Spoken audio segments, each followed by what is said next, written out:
Breaking news KCR తో రాష్ట్ర రాజకీయాలపై మాట్లాడలేదు అంటున్నారు మంత్రి పొన్నం ప్రభాకర్. తమ బాధ్యతగా తెలంగాణ తల్లి విగ్రహావిష్కరణకు కేసీఆర్ ను ఆహ్వానించాం, వస్తారో రారో ఆయన ఇష్టమన్నారు. బీఆర్ఎస్ బీజేపీ అబద్ధాలు మోసాల గురించి వాళ్లు మాట్లాడడం విడ్డూరమని పొన్నం మండిపడ్డారు. బీజేపీ బీఆర్ఎస్ రెండూ ఒక్కటే అని చెప్పారు. ఉన్న నిధులతో కొన్ని గ్యారంటీలు అమలు చేశామన్న మంత్రి పొన్నం ప్రభాకర్ త్వరలోనే మరికొన్ని ఇంప్లిమెంట్ చేస్తామని అన్నారు. మహిళలకు ఉచిత బస్సు స్కీమ్ తనకెంతో నచ్చిందని అంటున్న మంత్రి పొన్నం ప్రభాకర్ తో మా ప్రతినిధి Hema face to face. Telangana ప్రజల్లో ఆయన అంటే ఒక నిజాయితీ గల నాయకుడు. అటు ఉద్యమంలో అయినా ఇటు రాజకీయంలో అయినా ప్రస్తుతం ప్రభుత్వంలో ఉన్నటువంటి బాధ్యతలైనా మనతో పాటు మంత్రి పొన్నం ప్రభాకర్ గారు ఉన్నారు. ఒకసారి మాట్లాడదాం. ఏడాది పాలన, రానున్నటువంటి ప్రణాళిక, అసలు కాంగ్రెస్ పార్టీలో ఏం జరుగుతుంది, అన్ని అంశాలు కూడా మాట్లాడదాం. సార్ నమస్తే. నమస్తే అమ్మా. సార్ మొదటిగా సూటిగా చెప్పండి, ఇప్పటి వరకు ప్రజలు ఏవైతే మీ నుంచి కోరుకున్నారో, వాళ్ళకి ఏవైతే ఆంక్షలు ఉన్నాయో వాటిని ఎప్పటి వరకు నెరవేర్చారంటే ఏం చెప్తారు? అంటే వాస్తవంగా మొత్తం నెరవేర్చాలనే ఆకాంక్ష, ఆలోచన ఉంది, అవసరం కూడా ఉంది. కానీ తెలంగాణ ప్రభుత్వం ఏర్పడ్డ తర్వాత ఆర్థిక పరిస్థితిని చూస్తే కొద్దిగా ఇబ్బందికరంగా ఉండడం వల్ల కొన్ని కార్యక్రమాలు అమలు చేయలేకపోయాను. బట్ ఏదైతే చేసినా వినియోగాల గ్రామీణ ప్రాంతాల్లో పేదలకు ప్రతి నెల విద్యుత్ బిల్లు వచ్చేటప్పటికీ వాటి కొరకు ఇబ్బంది పడేటువంటి పరిస్థితి ఉండే. ఇవాళ 200 యూనిట్ల ఉచిత విద్యుత్ తోటి పట్టణాలు కొంత అటు ఇటు ఉన్న గ్రామీణ ప్రాంతాల్లో 70, 80, 90% ఇళ్లకు ఉచిత విద్యుత్ వస్తూ ఉన్నది. అదో పాటుగా మహిళలకు సంబంధించి స్వేచ్ఛగా హాస్పిటల్ పోవాలన్నా, టెంపుల్ పోవాలన్నా, బంధువులు ఇంటికి పోవాలన్నా, ఉపాధి పని కొరకు పోవాలన్నా కూడా ఉచితంగా బస్సు ప్రయాణం చేయగలుగుతున్నాం. రోజు 36 లక్షల మంది మహిళలు ప్రయాణం చేస్తూ ఉన్నారు. 500కే గ్యాస్ సిలిండర్, 5 లక్షల నుంచి 10 లక్షలకు ఆరోగ్యశ్రీ. దాంతోపాటుగా రైతులకు సంబంధించి గత ప్రభుత్వం 5 సంవత్సరాలు 2 టర్మ్స్ కలుపుకొని లక్ష రూపాయల రుణమాఫీ చేయడానికి కూడా ఇబ్బంది పడ్డటువంటి పరిస్థితి వాయిదాల మీద, కిస్తుల మీద చేసినారు. మేము రేవంత్ రెడ్డి గారి నాయకత్వంలో ఈ ప్రభుత్వం ఏర్పడ్డ 9 నెలల ఆగస్టు 15 నాటికే 2 లక్షల రూపాయలు రుణమాఫీ చేసినాం. కొంత కుటుంబ పరంగా గ్రూపింగ్ చేయాల్సినవి మొన్న మహబూబ్నగర్ మీటింగ్ రోజు క్లియర్ చేసినాం. బకాయి 2 లక్షల పై ఉన్న వాళ్ళకు ఉన్నాయి, వాళ్ళకు తప్పకుండా ఇస్తాం. పైన ఉన్న వాళ్ళకు మేము రుణ విముక్తులు చేయాలనుకున్నప్పుడు పైన ఉన్న మేము వేయడం ద్వారా పైన ఉన్న బకాయి అట్లా ఉంటుంది కాబట్టి అది వాళ్ళతో కట్టించుకొని ఈ 2 లక్షల రూపాయలు ఇస్తాం. కొద్దిగా ఆర్థిక పైన ఉన్నది స్పష్టత రాగానే ఇవన్నీ కార్యక్రమాలు జరగడమే కాకుండా మీరు చూడండి, పార్లమెంట్ ఎన్నికల సెలవుల్లో కూడా 25,000, 28,000 పాఠశాలలకు సంబంధించి 1,100 కోట్లు పెట్టి అమ్మ ఆదర్శ పాఠశాలల కింద డెవలప్మెంట్ చేసినాం. వాళ్ళలో టీచింగ్ సైడ్ నుంచి అసహనం ఉండొద్దని వాళ్ళకు దీర్ఘకాలికంగా పెండింగ్ ఉన్నటువంటి ప్రమోషన్లు ఇచ్చి, కొత్త రిక్రూట్మెంట్ చేసి, ట్రాన్స్ఫర్ చేసి ఒక సరైన విద్యాబోధన జరిగే చర్యలు తీసుకున్నాం. మౌలిక సదుపాయాలు, టీచింగ్ సైడ్ ప్యాటర్న్, వాళ్ళకు పుస్తకాలు, బట్టల్ని మొదటి రోజే స్కూల్ రోజే అందించే ప్రయత్నం చేసినాం. దాంతోపాటుగా గురుకులాలకు సంబంధించి, హాస్టళ్లకు సంబంధించి ఎస్టీ, ఎస్టీ, బీసీ, మైనార్టీ వేరు అందరికీ మెస్ ఛార్జెస్ను, కాస్మెటిక్ ఛార్జెస్ పెట్టినాం. అందులో కూడా రిక్రూట్మెంట్ చేసినాం. మోడల్ స్కూల్స్లలో 12 ఏళ్ళ ట్రాన్స్ఫర్స్ లేవు, 15 ఏళ్ళ ట్రాన్స్ఫర్స్ చేసినాం. ఇట్లా అంతా కూడా ఎగ్జిక్యూషన్ అనేటువంటిది కాంగ్రెస్ ఒక ఎక్స్పీరియన్స్ ఉంది. సో ఆ ఎక్స్పీరియన్స్లో కాంగ్రెస్లో అబ్జర్వేషన్ ఉంటుంది, చూస్తూ ఉంటారు. దాని ప్రకారంగా ప్రభుత్వం నడుస్తుంది. మహిళలకు ఇది అయిపోయినట్టు అన్ని స్కీమ్స్ కొన్ని ఉండొచ్చు, నేనేమన్నా ముందే చెప్పినా తప్పకుండా వాటిని కూడా చేస్తాం. ప్రజలకు ఆ విశ్వాసం కూడా ఉంది మా మీద. సార్ ముఖ్యంగా దాదాపు 10 ఏళ్ల పోరాటం తర్వాత ఏర్పడిన ప్రభుత్వం ఇది. ఏడాది పాలనలో మీరు నేర్చుకున్నదేంటి? అత్యంత సంతృప్తి కలిగించినటువంటి అంశం ఏంటి మీకు ఈ ఏడాదిలో? నాకు 2 విషయాల కాడ చాలా సంతృప్తి. ఒకటేమో నేను నిర్వహిస్తున్న శాఖకు సంబంధించి ఆడబిడ్డలంటే అభిమానించేటువంటి వ్యక్తిగా తెలంగాణలో ఏర్పడ్డ ప్రభుత్వం 48 గంటల్లో మహిళలకు ఉచితంగా బస్సు సౌకర్యం చేయడం. నేను ఒక ఉద్యమకారుని, నేను విద్యార్థి దశ నుంచి రాజకీయాల్లోకి వచ్చిన సభ నుంచి కూడా బలహీన వర్గాలకు సంబంధించిన ఒక కాన్సెప్ట్ ఉంది. మురళీధరరావు కమిషన్ అప్పటి నుంచి దానికి ఒక వ్యవస్థ, కుల సర్వే జరుగుతోంది. ఈరోజు దేశానికి ఆదర్శంగా తెలంగాణ దిక్సూచి రాహుల్ గాంధీ గారు కూడా ఇక్కడికి వచ్చి ప్రశంసించినటువంటి పరిస్థితులలో ఈ 2 చాలా సంతృప్తికరం. ఇది కాక 3వ కార్యక్రమం జరపబోతా ఉన్నా. యాక్సిడెంట్లలో రోజు ఉట్టి పుణ్యానికి యావరేజ్ 20 పైన చనిపోతూ ఉన్నారు. దేశవ్యాప్తంగా కొన్ని లక్షల మంది చచ్చిపోతున్నారు, 1,60,000 మంది ఇట్లా నోట్ అవుతూ ఉన్నారు. So Telangana accidents free state ఉండాలంటే కొంత ట్రాఫిక్ అవగాహన ఉండాలి, ట్రాఫిక్ పట్ల సీరియస్నెస్, అంటే నేను డ్రైవింగ్ ఎట్లైనా నడుపుతా అంటే మేము ఊరుకోం. రేపు పొద్దున మీరు మళ్ళీ విమర్శ చేసినా మమ్మల్ని మేము పబ్లిక్ అవగాహన చేయడానికి ప్రయత్నం చేస్తున్నాం.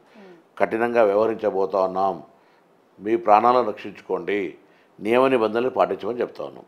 దాని కొరకు పిల్లల నుంచి కూడా అవగాహన కలగాలని ఎడ్యుకేషన్ డిపార్ట్మెంట్కు లేఖ రాసినాం. వాళ్ళతో సమన్వయం చేస్తున్నాం.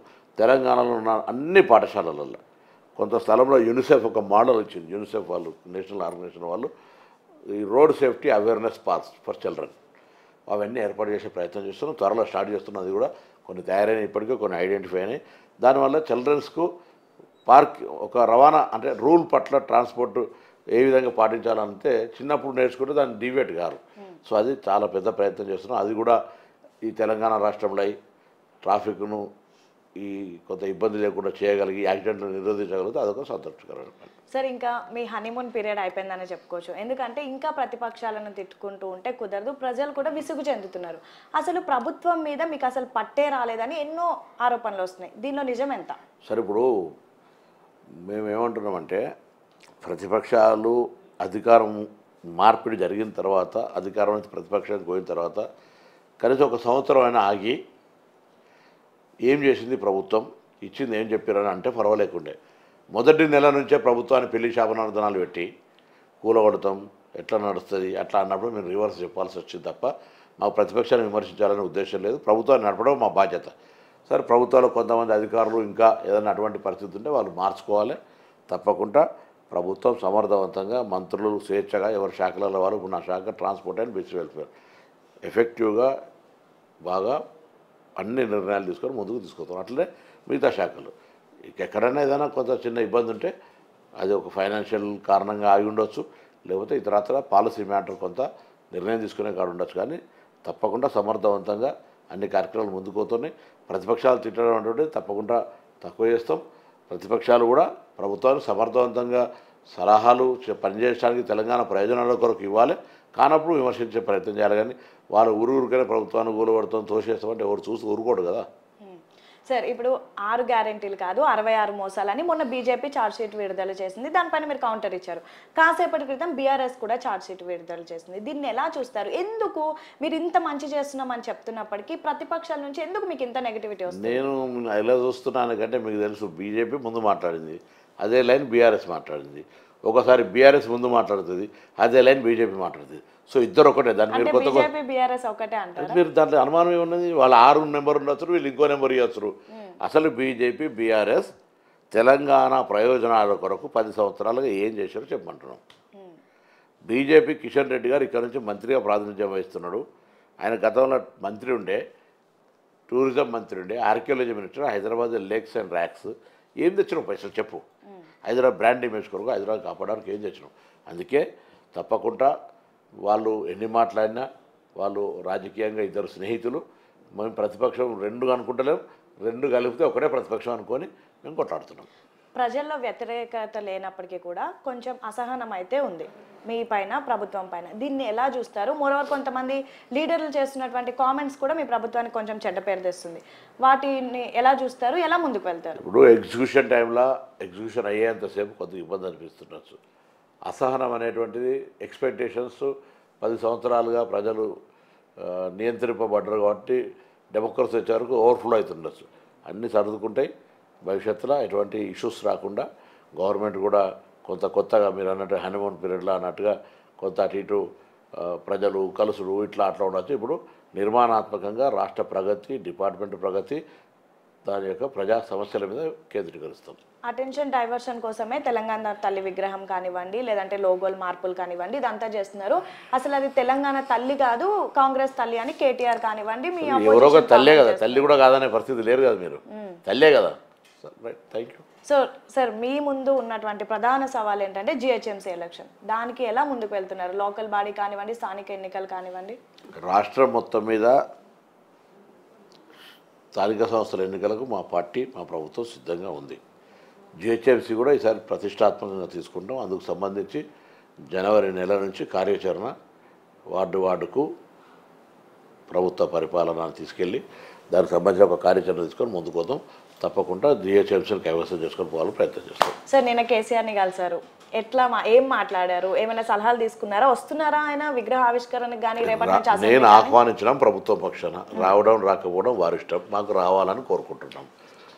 వారిని ఆహ్వానించడం, వారు ఆతిథ్య భోజనం పెట్టినారు, ఇన్విటేషన్ కార్డు ఇచ్చినాం, వచ్చినాం. There is no politics. ప్రజావాణిలో కానివ్వండి, ప్రజావేదిక కానివ్వండి, చాలా సమస్యలు మీ ముందుకు వస్తున్నాయి. వాటన్నిటిని ఎలా పరిష్కరించబోతున్నారు? వీలైనంత వరకు పరిష్కారం చేసుకుంటూ పోతున్నాం. ప్రభుత్వము, ప్రజా సమస్యలు, ప్రజల అభివృద్ధి నిరంతర ప్రక్రియ. ఏ రోజుకు ఈ సమస్యలు జీవితంలో అనేది మార్నింగ్ బ్రేక్ఫాస్ట్ చేస్తే లంచ్ చేయాల్సిందే, లంచ్ చేస్తే డిన్నర్ చేయాల్సిందే, మళ్ళీ తెల్లవారి మళ్ళీ బ్రేక్ఫాస్ట్ చేయాల్సిందే. సమస్యలు కూడా పరిష్కారం చేయాల్సిందే. మళ్ళీ కొత్త సమస్యలు రావడం జరుగుతుంటుంది. Generation growth, issues growth, development growth, everything is growth. Congress లో కోఆర్డినేషన్ లేదు, రేవంత్ రెడ్డి మీ అందరినీ కోఆర్డినేట్ చేసుకోవట్లేదు, ఎవరికి ఇష్టం వచ్చినట్టు వాళ్ళు లీడ్ చేస్తున్నారు, మా పార్టీలో ఉన్నారు, వేరే పార్టీలో అందరూ అంటున్నారు. అందరూ ఎవరు పేర్లు చెప్తే మేము మా పార్టీలకు అయితే అటువంటి మాకేం ఇబ్బందులు. రేవంత్ రెడ్డి గారు అందరూ సమన్వయం చేసుకొని పోతున్నాం. క్యాబినెట్ ఉన్నది, single decision, there is no issue. So cabinet విస్తరణ ఇప్పుడు సీఎం గారిని అడగాల్సిన ప్రశ్న. మీరు తెలియదు. ఓకే, త్వరలో ఉండబోతుందా పని? అది పిసిసి ప్రెసిడెంట్ సీఎం గారు చెప్పాలి, ఏసీసీ చెప్పాలి. సార్, చివరిగా ఏడాది పాలన మీద ప్రజలకు ఏం చెప్తారు? రానున్నటువంటి 4 ఏళ్ల ప్రణాళిక గురించి ఏం చెప్తారు? తెలంగాణ ప్రజాస్వామ్యాన్ని కాపాడడానికి గత సంవత్సరం ప్రజలు ఇచ్చిన ఆశీర్వచనానికి ధన్యవాదాలు. 1 సంవత్సరం పూర్తయింది. మీ విశ్వాసానికి అనుగుణంగా ప్రజాస్వామ్యానికి తలుపులు తెరిచి నియంతృత్వాన్ని అణిచివేసి పరిపాలన కొనసాగిస్తాను. అక్కడో ఇక్కడ ఇబ్బంది ఉంటే పెద్ద మనసుతో అర్థం చేసుకోండి. రాబోయే 4 సంవత్సరాల కాలం లోపల ప్రతి పౌర ఆకాంక్షను తీర్చే ప్రయత్నం చేస్తాం. అందరికీ ధన్యవాదాలు. మీ అందరి ఆశీస్సులు ఎప్పుడూ కాంగ్రెస్ పార్టీ ప్రభుత్వమే ఉండాలని కోరుకుంటున్నాను. సో ఇది పరిస్థితి. మొత్తానికి ప్రస్తుతం ఏడాది పాలన ఎంతో సాటిస్ఫాక్షన్గా ఉంది. రానున్నటువంటి 4 ఏళ్ళు కూడా మరి ఇంకా అద్భుతంగా ఉండబోతున్నాయి. ప్రజలు కోరుకుంటున్నటువంటి ప్రతి ఒక్క కోరికను కూడా నెరవేరుస్తాము. మోరోవర్ అపోజిషన్ చెప్తున్నట్టుగా మా పార్టీలో ఎటువంటి ఇంటర్నల్ డిస్ప్యూట్స్ లేవు, మేమంతా కలిసి చక్కగా పనిచేసుకుంటున్నాం. కేవలం బీజేపీ బీఆర్ఎస్వి ఆరోపణలు మాత్రమే, అందులో వాస్తవాలు అయితే లేదు. బీజేపీ బీఆర్ఎస్ అనేది వేరు కాదు, ఇద్దరు ఒకటే. ఇద్దరు ప్రధాన ప్రతిపక్షంగా పోరాటం చేస్తున్నారు, కానీ ఆ పోరాటంలో మేమే గెలుస్తాము. నిన్న కేసీఆర్ని వెళ్ళి కలిసిన తర్వాత రమ్మని ఇన్వైట్ చేయడం మా బాధ్యత. నేను రమ్మని ఇన్వైట్ చేశాను, వస్తారో రారో అనేది అయితే ఆయన ఇష్టం. సో మొత్తానికైతే ఏడాది పాలన చాలా సంతృప్తిగా ఉంది. రానున్నటువంటి 4 ఏళ్ళు ప్రజలు కూడా ఇంకా సాటిస్ఫై అవుతారని అయితే చాలా కాన్ఫిడెంట్గా మంత్రి పొన్నం ప్రభాకర్ చెప్తున్నటువంటి పరిస్థితి.